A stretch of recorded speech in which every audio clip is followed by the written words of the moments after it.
con nuestra audiencia de Hoja de Ruta, con aquellos que se conectan en estos momentos y con quienes siguen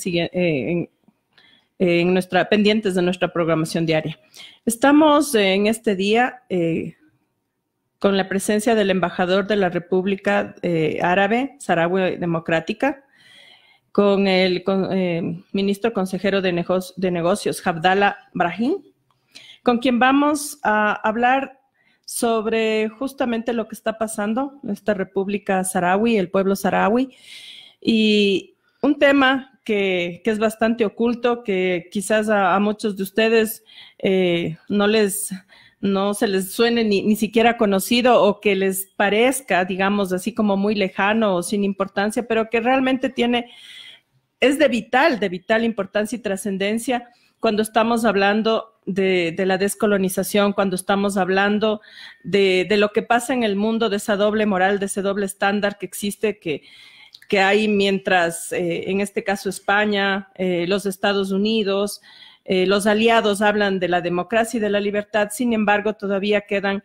estos territorios autónomos, pero que están pendientes de ser descolonizados y que además han sido no solo invisibilizados, sino que además se ha callado ante el permanente acoso, ante el maltrato a sus pueblos, ante la ocupación de esos territorios que por derecho les corresponde. Muy buenos días, embajador. Aquí, bienvenido a Hoja de Ruta, y quisiera que nos cuente un poco, para ir ubicando a los amigos y todo, ¿dónde se encuentra esta República Saharaui? Pues de estos datos que siempre son buenos para dar el contexto de lo que están viviendo en este momento y un poco el territorio, la historia de lo que está pasando con la República Saharaui. Muy buenas a todos y buenas tardes a los amigos de Hoja de Ruta y a todas las amigas y amigos oyentes. Para empezar, me gustaría rebobinar un poco la historia del Sáhara Occidental, y geográficamente el Sáhara Occidental se encuentra en el noroeste de África, está a 90 millas de las Islas Canarias, tiene límites fronterizos por el norte Marruecos, por el oeste Argelia, por el sur Mauritania y por el este el Océano Atlántico. Tiene una dimensión territorial, una extensión territorial de 266.000 kilómetros cuadrados, una población menos de 1 millón, una población muy pequeña, y 1.600 con el Océano Atlántico, costas del Océano Atlántico. El Sáhara Occidental fue colonizada por España desde 1885, desde la Conferencia de Berlín, cuando las potencias europeas repartieron el continente africano entre estas potencias europeas. El Sáhara Occidental en esta repartición tocó a España. Y desde 1885 España es la metrópoli del territorio del Sáhara Occidental hasta 1976. Se considera hoy por hoy que es la última colonia española, y por tanto algo que nos une con los países latinoamericanos que fuimos colonia de la misma metrópoli que es España, y por tanto es el único país árabe también que su segundo idioma es el español, y ese es el lazo histórico cultural también que nos une con la mayoría de los países latinoamericanos. Pues desde la repartición en la Conferencia de Berlín, el Sahara fue colonia española, como dije, hasta 1976.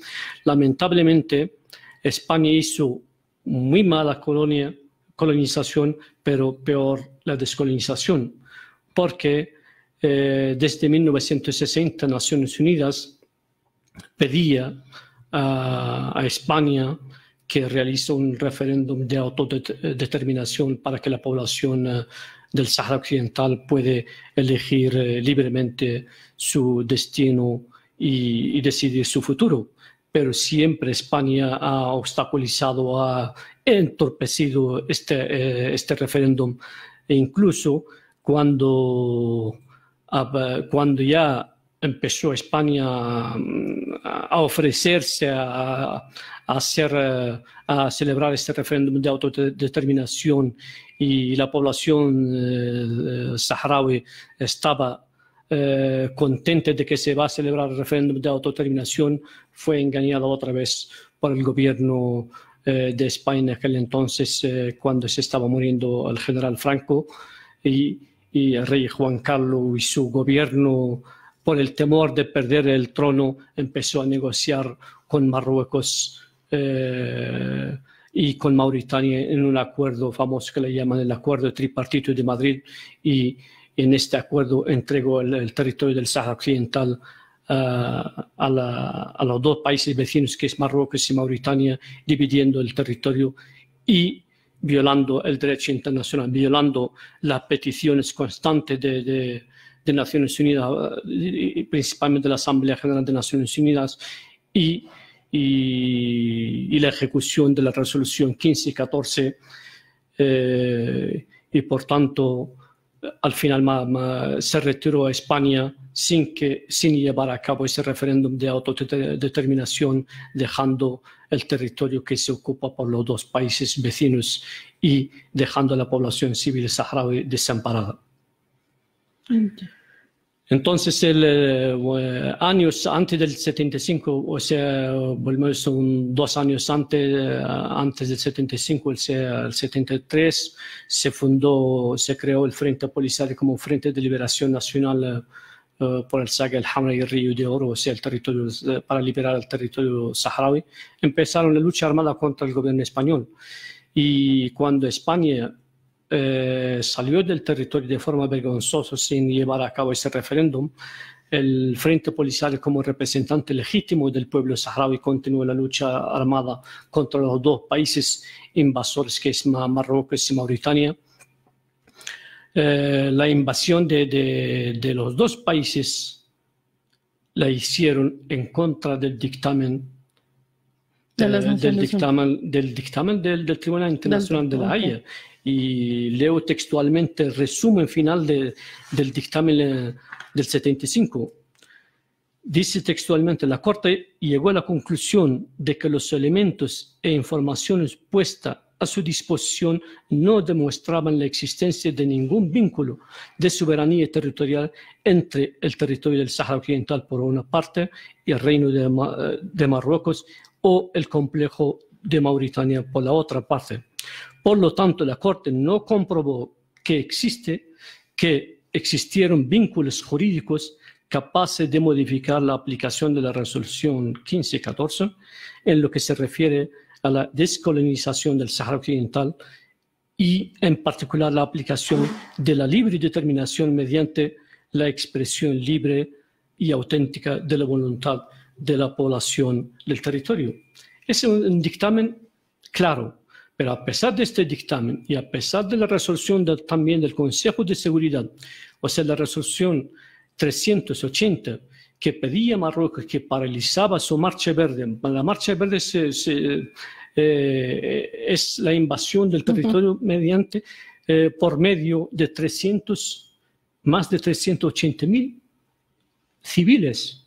Pero por otra parte entraban también al territorio, invadiendo el territorio con su ejército. Claro. Y por el sur también entraba el ejército mauritano. O sea, no era un tema, digamos, de que entren civiles, sino que estaban llevando el apoyo, digamos, el apoyo militar de este gobierno de Marruecos, de Mauritania, y eso es claramente una invasión del territorio, un irrespeto total a la soberanía, ¿no? Exactamente, es una invasión del territorio, pero camuflada entre civiles y militares del régimen marroquí, desde luego en aquel entonces apoyado por el gobierno americano, principalmente por el Henry Kissinger, quien dio la luz verde para que empezara la marcha verde en el 75. Entonces España no pudo afrontar esta marcha verde, y para no perder todo empezó a negociar con Marruecos la entrega del territorio a cambio de intereses económicos, principalmente en temas de pesca, ya que el Sáhara Occidental tiene el banco pesquero más grande del mundo. Okay. Y por tanto, entregó el territorio a cambio de la explotación y el expolio de los recursos naturales del Sahara Occidental, no solamente la pesca, sino el fosfato también.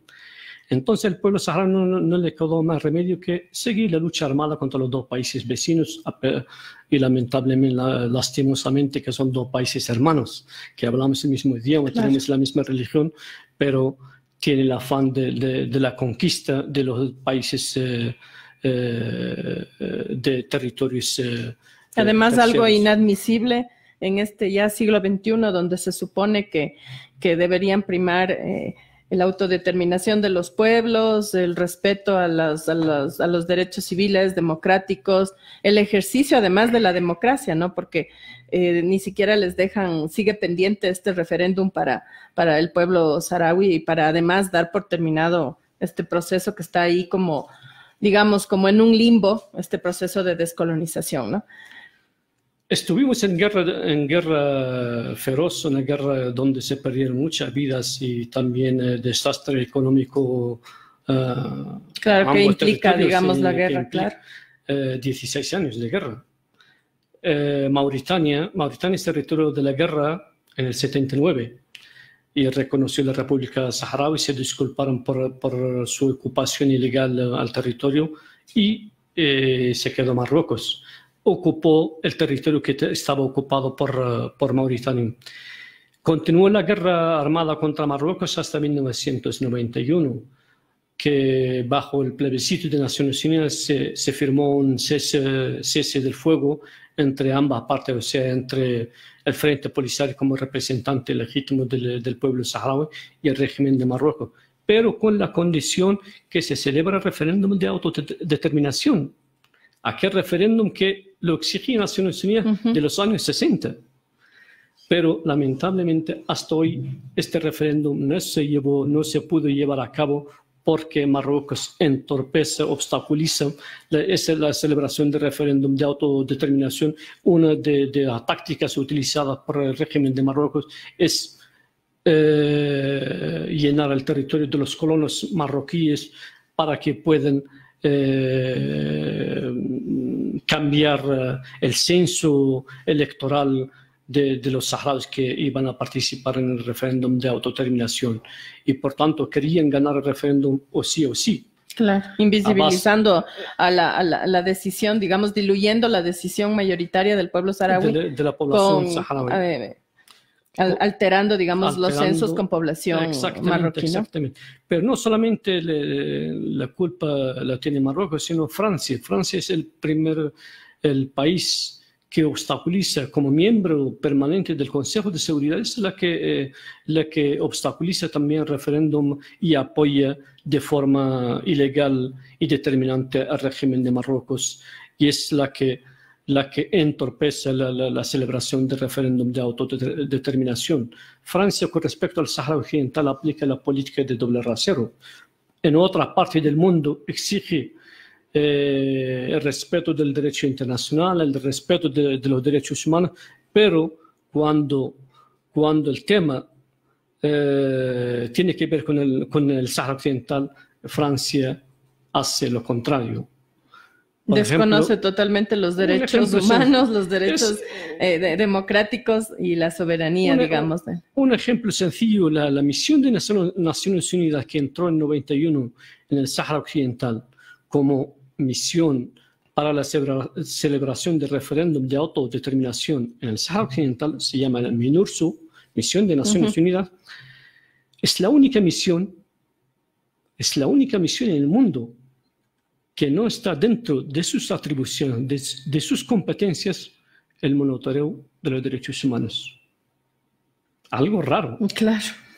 ¿Por qué? Absurdo, porque Francia, como miembro permanente en el Consejo de Seguridad, obstaculizó unas cuantas veces de que la MINURSO puede tener esa competencia como vigilante y para que monitorea los derechos humanos en el Sahara Occidental.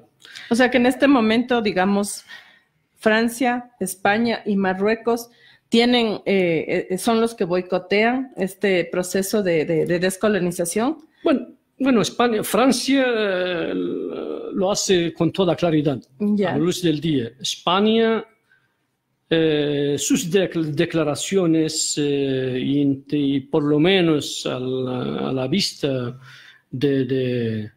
a la comunidad internacional, siempre dice que ellos apoyan cualquier solución al conflicto y también apoya las resoluciones de Naciones Unidas. Pero en realidad España para nosotros es el responsable de toda calamidad que sufre el pueblo saharaui, porque no llevó a cabo el referéndum de autodeterminación, no llevó a cabo la descolonización y por tanto, y tampoco hoy por hoy España pone toda su fuerza para que se pueda celebrar ese referéndum de autodeterminación. España enfrenta un chantaje por Marruecos, por tres cosas. Por la inmigración, cada vez que habla o intentan apoyar la solución pacífica al conflicto del Sáhara Occidental, se llenan las costas españolas por inmigrantes, ya que están cerca de ellos. Y el otro factor también que siempre lo teme España es el tema de la droga. Sabemos que España, según el Buró de Naciones Unidas antidroga y también el último informe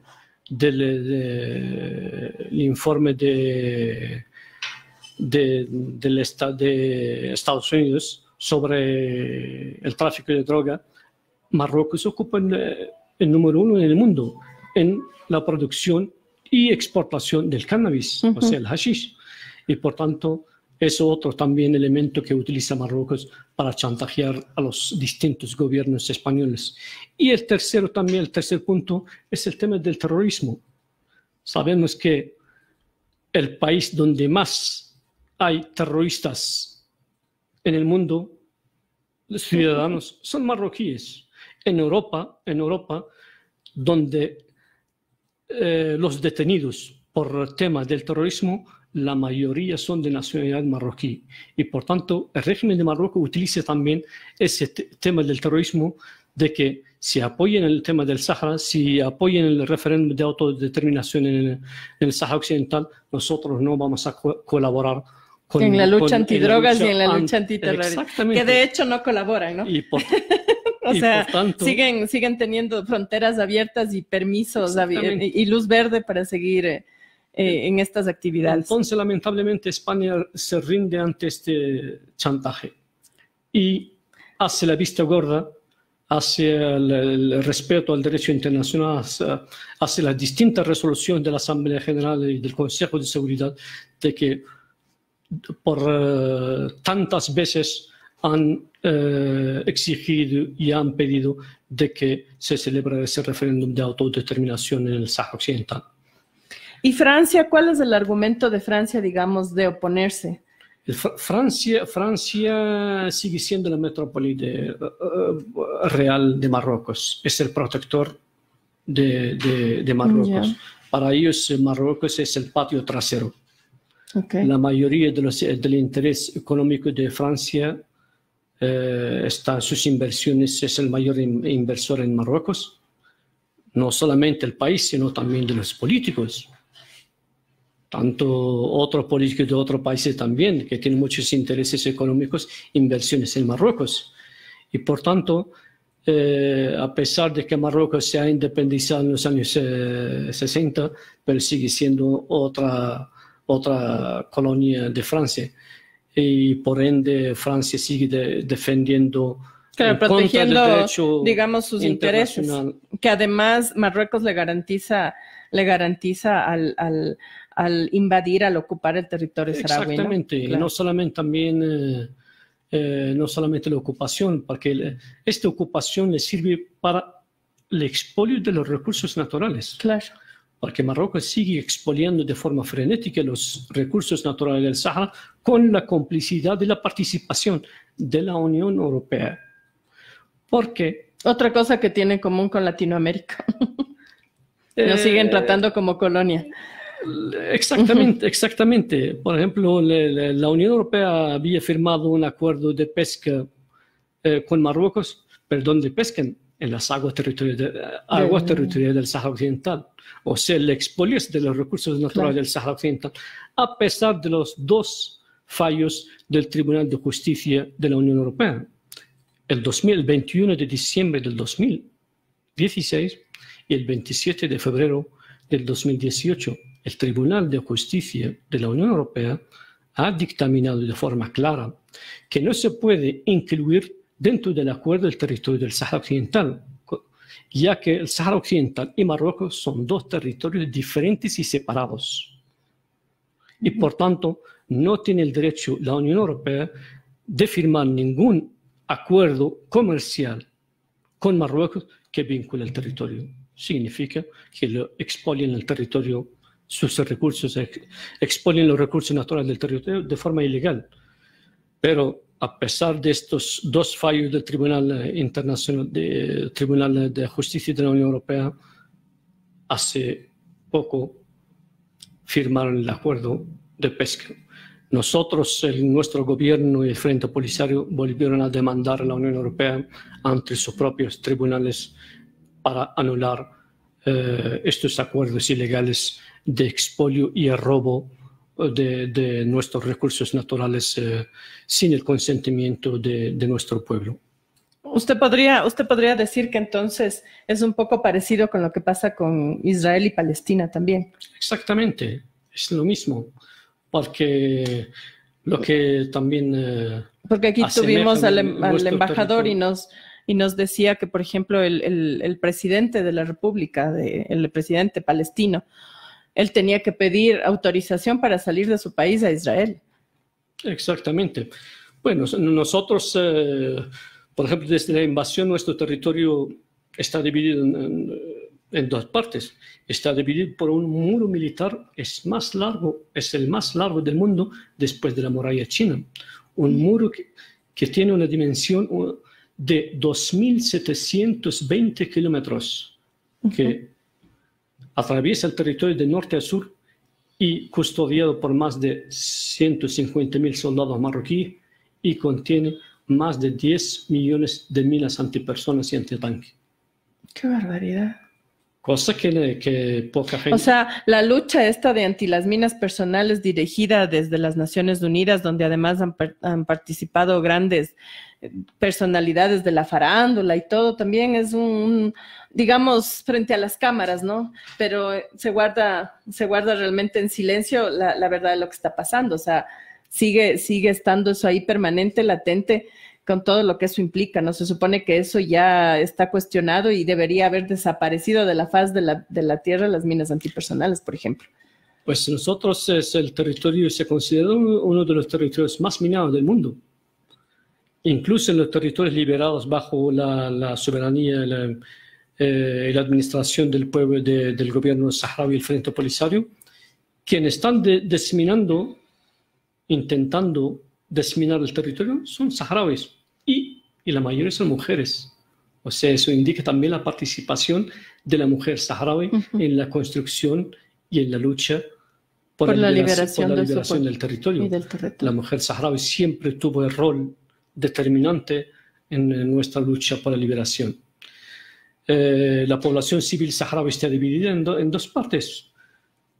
Una gran parte que vive en los territorios, en las provincias, las ciudades ocupadas por Marruecos y que sufren de forma constante, flagrante violación de derechos humanos.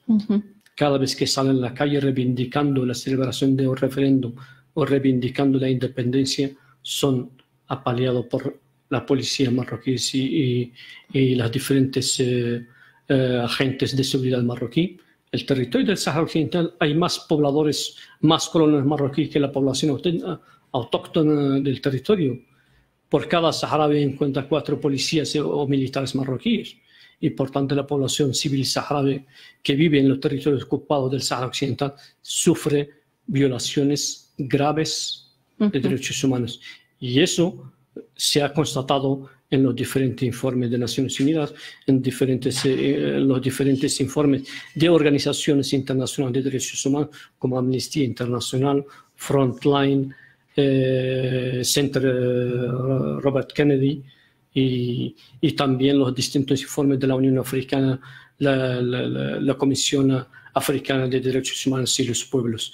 Y también, simplemente para citar un ejemplo, esta misma semana fueron expulsados parlamentarios españoles por intentar visitar los territorios del Sáhara ocupados del Sáhara Occidental. Es un territorio que está cerrado de forma hermética, está cerrado ante los observadores internacionales. Otra cárcel a cielo abierto, entonces. Exactamente. Está cerrado a todo tipo de observación internacional, tantos abogados, juristas, sociedad civil, parlamentarios. Quien intenta visitar los territorios ocupados del Sáhara Occidental se expulsa de forma automática desde el aeropuerto. El ejemplo, lo que había indicado los parlamentarios españoles que intentaron visitar el Sáhara Occidental, y no solamente ellos, sino muchos políticos, muchos periodistas, abogados de distintos países que intentaban participar, por ejemplo, en los juicios llevados a cabo por el régimen de Marruecos contra activistas de derechos humanos saharauis.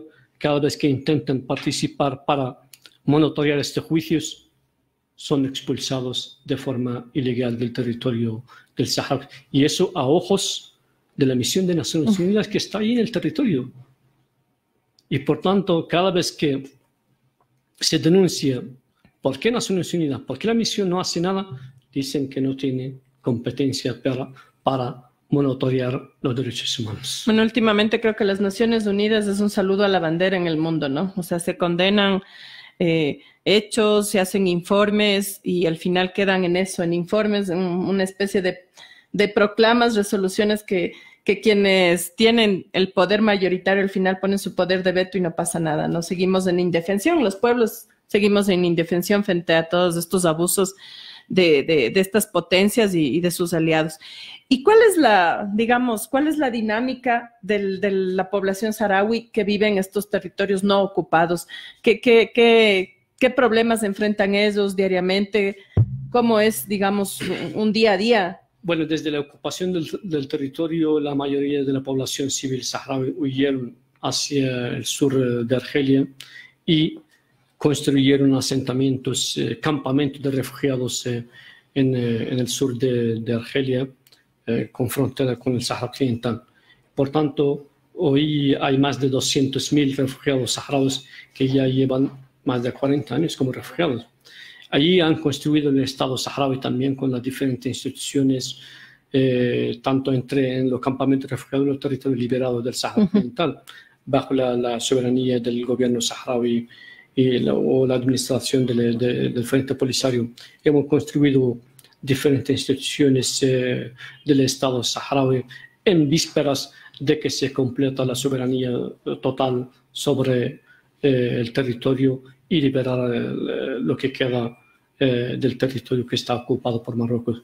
Y por tanto, en esta misma semana hubo las elecciones legislativas en el Sáhara Occidental, donde la mujer tuvo más del 34% del Parlamento. De representación en el Parlamento. En el Parlamento saharaui. Por tanto, según los informes de distintas organizaciones internacionales, todos constatan que la mujer saharaui es una de las mujeres que más tiene derechos en toda África y en todo el mundo árabe.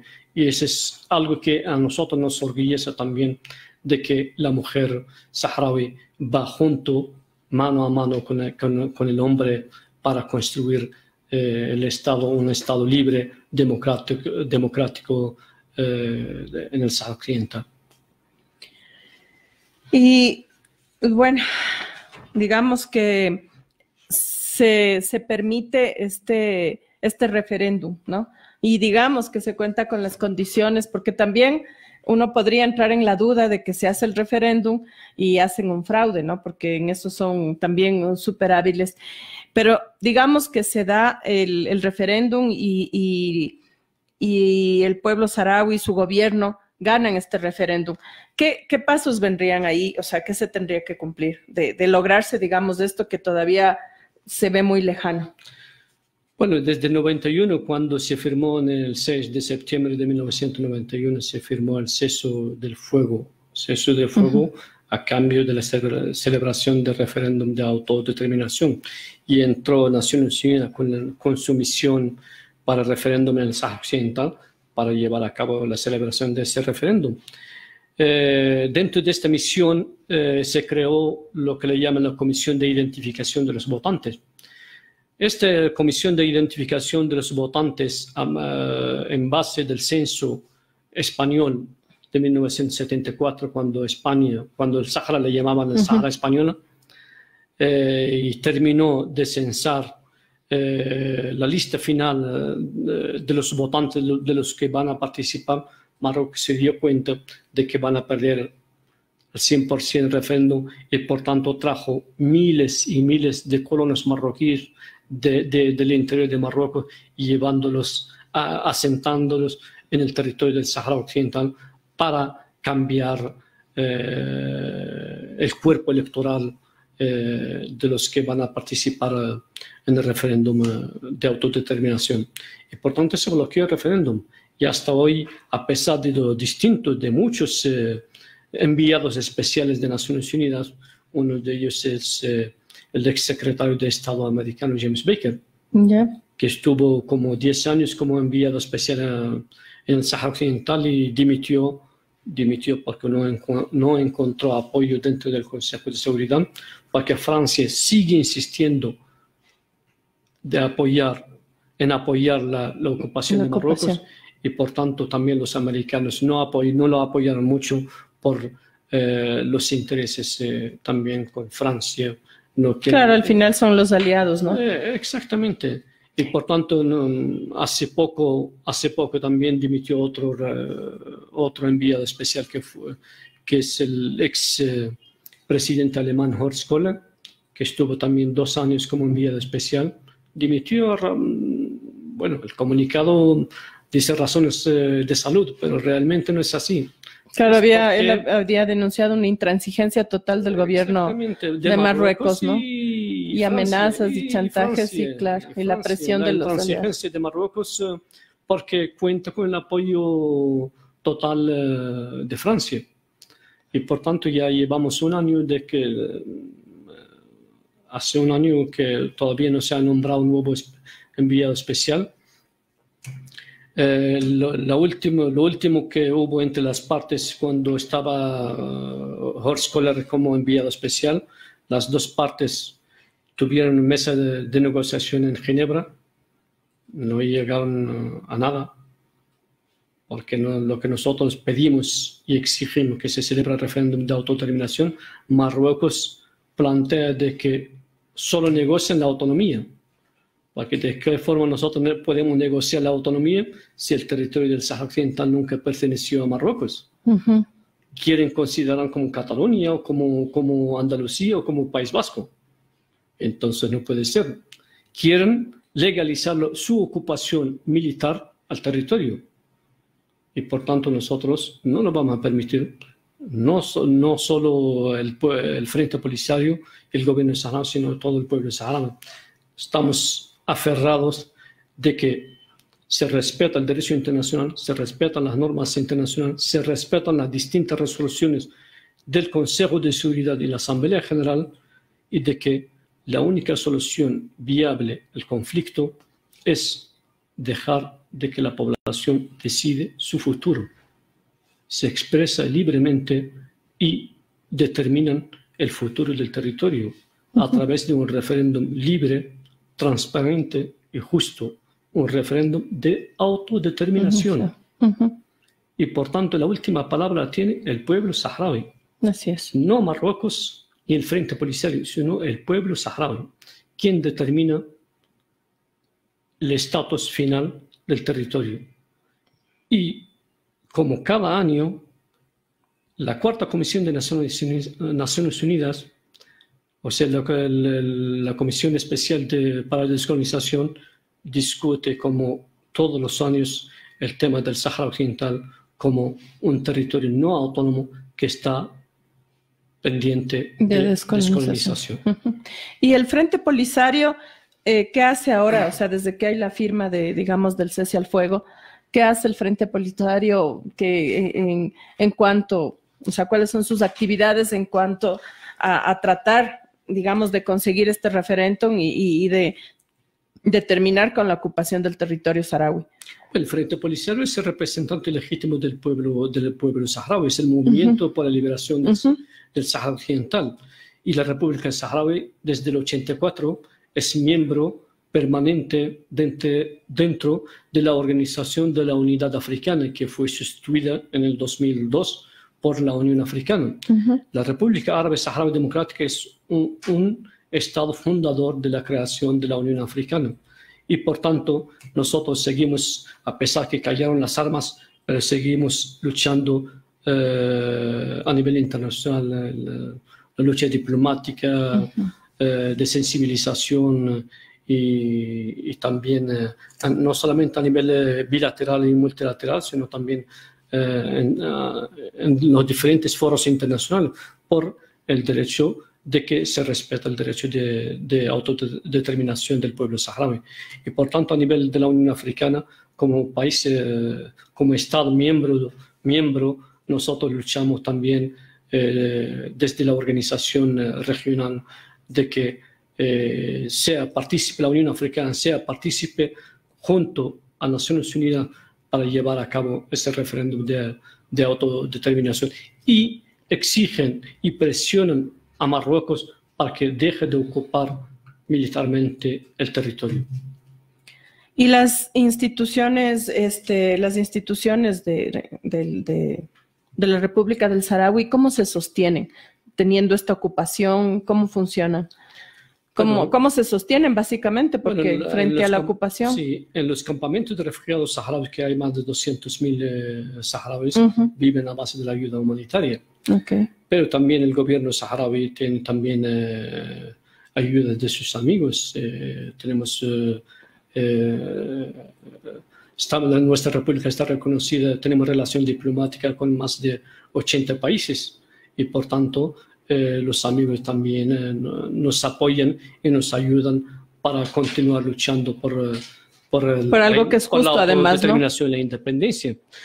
Como nosotros también apoyamos los distintos movimientos de liberación, muchos países también nos apoyan para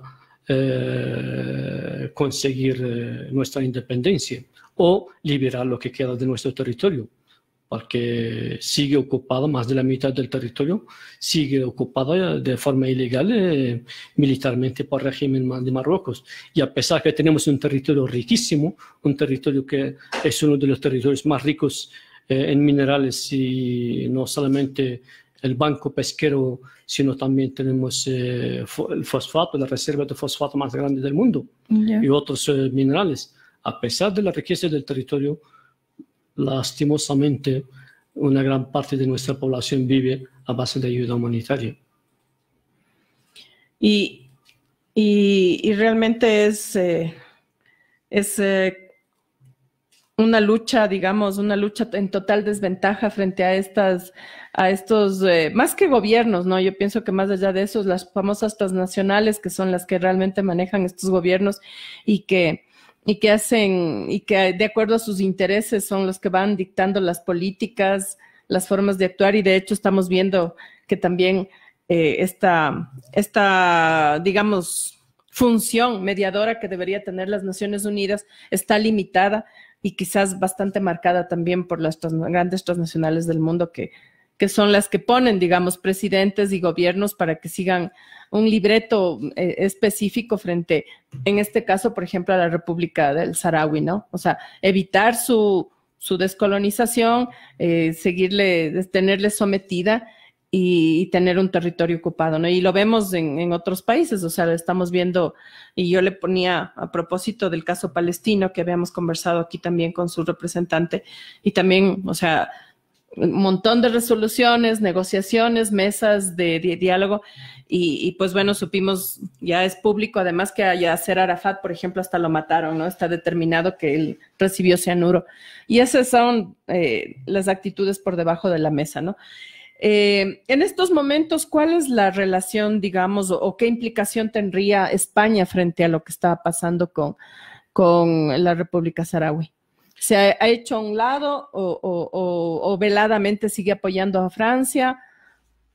Bueno, según el derecho internacional, España es el responsable histórico de lo que pasa en el Sáhara Occidental, porque fue la metrópoli, debía llevar a cabo una descolonización. Según el derecho internacional, debía llevar a cabo un referéndum de autodeterminación, pero no lo hicieron.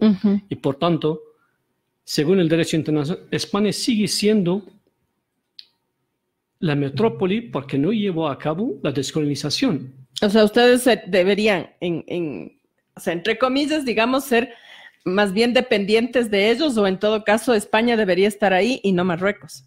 Porque más o menos, ¿no? En la cuarta comisión sigue apareciendo España como la metrópoli del Sáhara Occidental, como los 17 territorios no autónomos.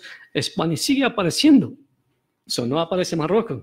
Marruecos ocupa ilegalmente de forma militar el territorio, pero España, como no llevó a cabo el referéndum de autodeterminación, sigue siendo la metrópoli. Y por tanto, España tiene una gran parte de la responsabilidad, a pesar que hicieron la vista gorda y intentaron mirar a otro lado y dejarse de su responsabilidad. Nosotros les seguimos responsabilizando, porque ellos son cómplices de esta ocupación, son cómplices del sufrimiento humano del pueblo de la población saharaui, son cómplices de tantas muertes en la guerra del Sáhara Occidental, son cómplices también de la ocupación ilegal, son cómplices de que el conflicto aún no ha llegado a su fin. Y por tanto, España debe ser valiente, sus gobiernos, no digo España, sino sus gobiernos, porque la población civil española, si no digo 100%, la mayoría de la población civil española es muy solidaria con la causa saharaui, porque sienten esta deuda histórica con el pueblo saharaui. Saben que su gobierno lo ha hecho mal. Y que al final, además, abandonado. Se lavó las manos, ¿no? O sea, se lavó las manos, ha abandonado a sus conciudadanos, porque cuando el gobierno español abandonó el territorio del Sáhara Occidental y lo dejó en manos de Marruecos y Mauritania, en aquel entonces los saharauis son ciudadanos españoles. Y tenían su representación en la Corte General de España. Y por tanto, es una mancha negra en la historia de España, de que no tuvieron el valor de enfrentar a Marruecos, de frenar su ocupación ilegal, de llevar a cabo un referéndum de autodeterminación y lastimosamente los distintos gobiernos, tanto de la derecha como de la izquierda, han mirado a otro lado. Se han arrodillado ante el chantaje de Marruecos. Como había dicho anteriormente, el tema de inmigración, el tema de la droga y el tema del terrorismo.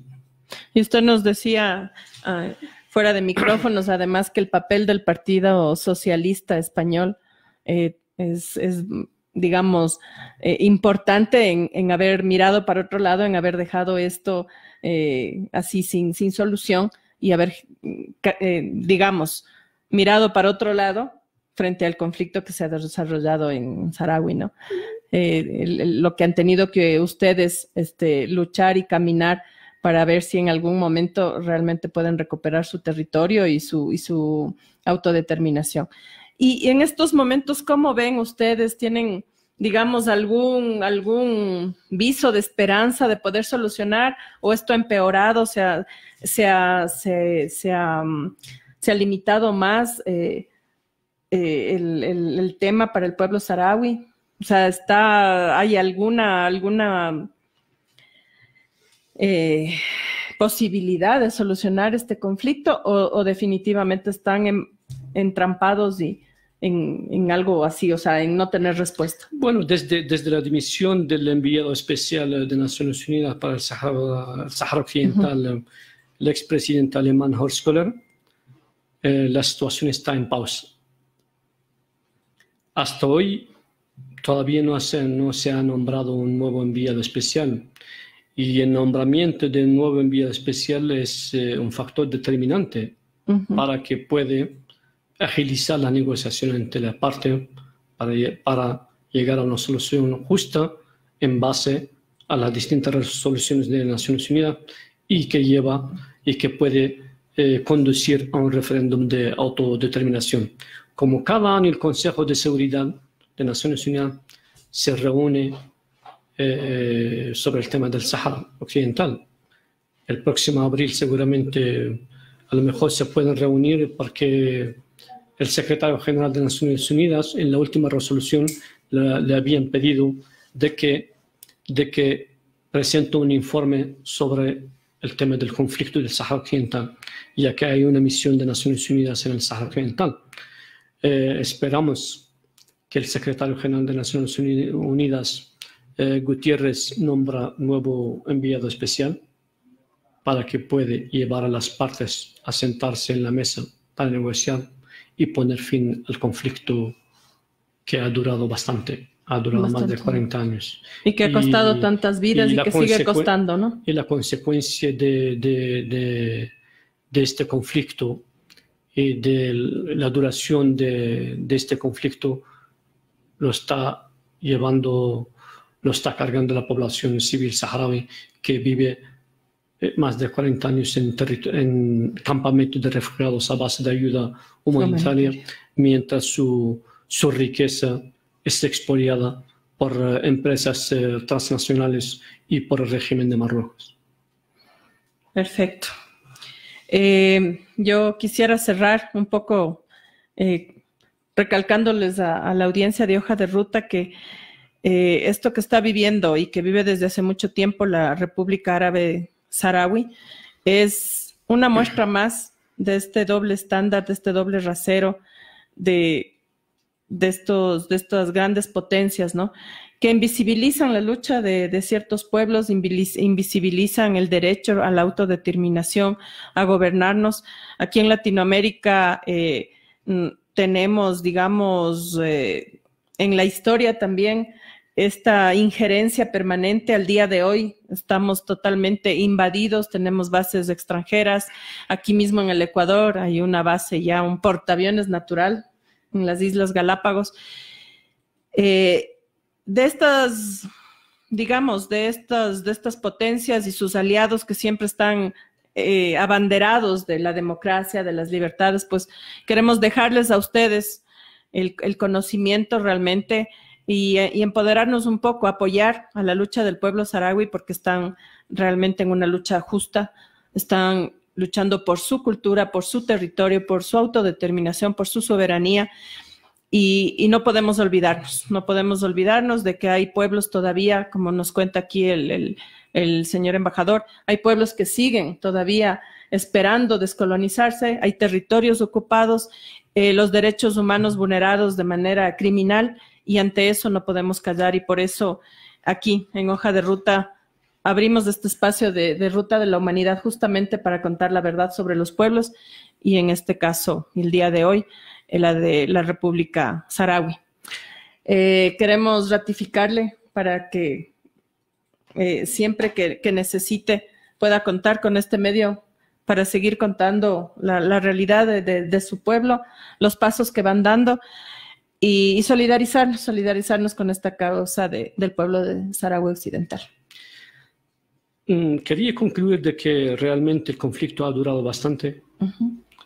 Y solamente puedo decir de que si la ONU, y de manera particular el Consejo de Seguridad de Naciones Unidas adopta la política de Poncio Pilatos ante lo que es un claro desafío marroquí, el colapso probable del proceso de paz no puede desembocar sino en un escenario bélico y el retorno al punto de partida de 1975 fue cuando fue el Sáhara Occidental ocupada de forma ilegal militarmente por Marruecos.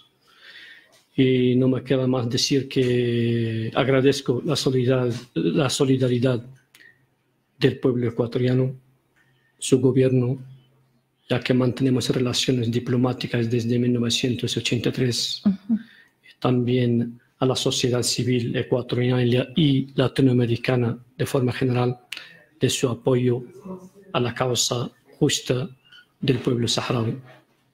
Y esperamos que algún día Ecuador puede abrir su embajada en el Aaiún, capital del Sáhara Occidental, que aún sigue ocupada de forma ilegal por Marruecos. Muchas gracias, señor embajador, y nos quedamos con sus palabras, con estas palabras del llamado a la solidaridad con la causa del pueblo saharaui, y vamos a estar pendientes, y a tener en cuenta, ¿no? No somos los pueblos los que queremos guerra, sino realmente son estas élites, las transnacionales, las que nos quieren imponer la guerra. Muchas gracias, muy buenos días, y no se despeguen de Hoja de Ruta, que dentro de poco más programas, más entrevistas, más información. Una buena tarde con todos. Muchas gracias. Gracias.